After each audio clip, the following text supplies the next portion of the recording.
Paracord is a great material for making rugged men's designs in particular. Certainly women can wear them, but it's not just for humans. Once again, it is a great material to create pet wear out of. In this case, I made a collar for my dog, and I'm going to show you how to make one for yours.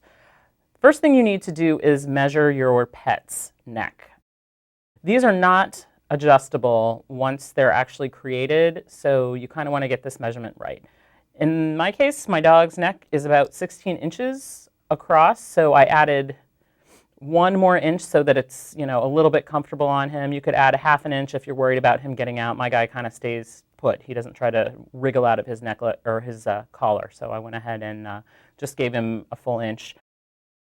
And that translates to 16 inches translates to 17 feet of paracord to make this particular knot in this style. So basically you take your pet's measurements, add 1, and that's how many feet you need. So 16 inches gets you 17 feet of paracord. I love the look of the solid color, but I've gone ahead and used a 2-color to make it easier for you to follow how to tie the knots, so that when I say left over right, you can easily keep track of those as we go. Okay, so to get started, you need to, as I said, measure your dog, cut your paracord to length, and then you also need a slide clasp. You can get these in plastic or in metal. This is a 3/4 inch clasp, and that works great for the size. I have about a medium dog, probably to large. If you had a much larger dog, you might want a more heavy-duty clasp, but this works great for this size. So in order to get started, we're going to go ahead and tie the cord onto the clasp with a lark's head knot. Lark's head knot is covered in the text of the book, so feel free to take a look there if you need more help. But basically, you feed both tails through one side of the clasp, then just pull the tails so that you cinch up the cords, like that. All right, next you are going to, I like to keep the slide connected to do this part. Basically, I like to connect the second tail of the cords to the clasp while it's connected. That way the cord doesn't get twisted. So just tie it on here like so. Then once we have it at least connected, then we can pull it out a bit and check the length.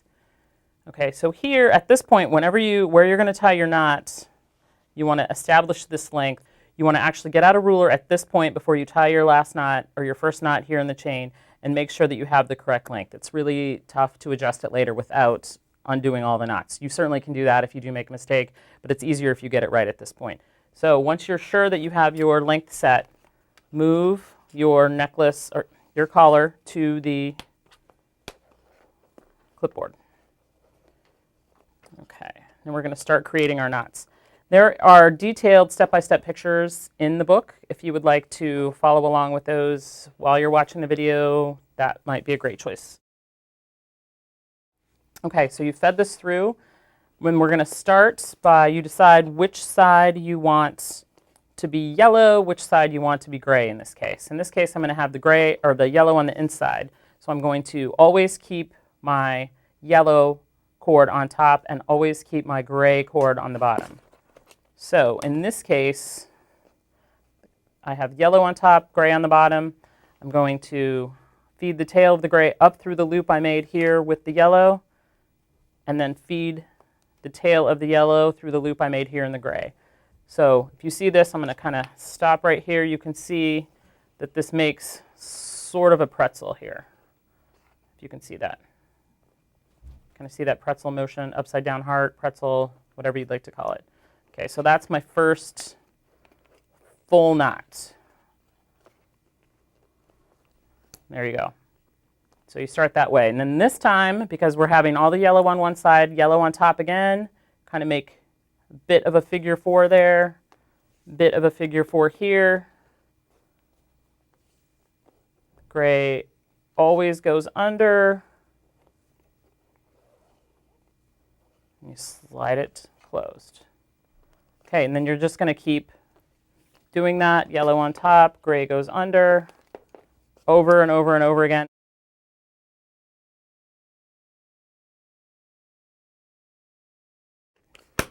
Until you get to the midway point on your collar, at which point you are going to slide on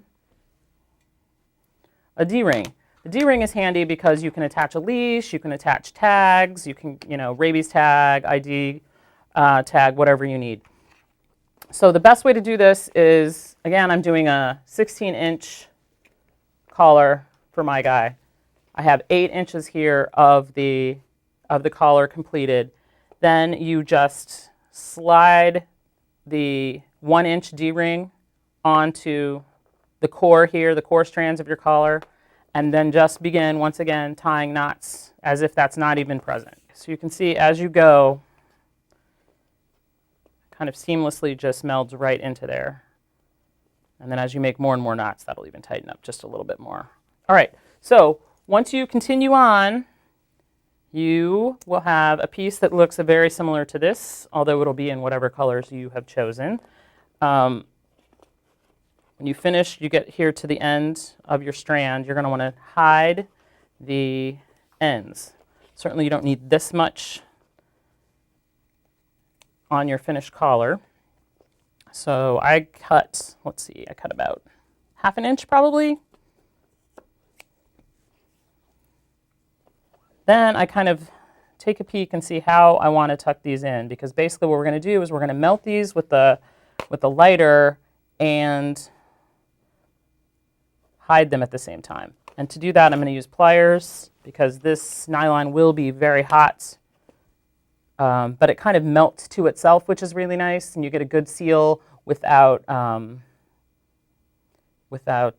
showing any ends. So I'm going to do that for you now. So stick lighter is a really handy tool. You don't have to really touch the hot ends that way. And I like to, you definitely want the edges to start kind of melting into themselves there. Oops. I kind of use my pliers to just kind of tuck it down in that spot. And again, you're on the inside of the collar. It's going to be right against your fur baby's neck, so no one's going to even see that. But even if they did, it's pretty not noticeable.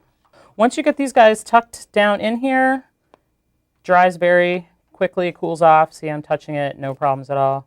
All you do is clasp your collar and you are all set. If you'd like, you can even add the hand stamp pet ID tag to this project and you have a whole new outfit for your fur baby.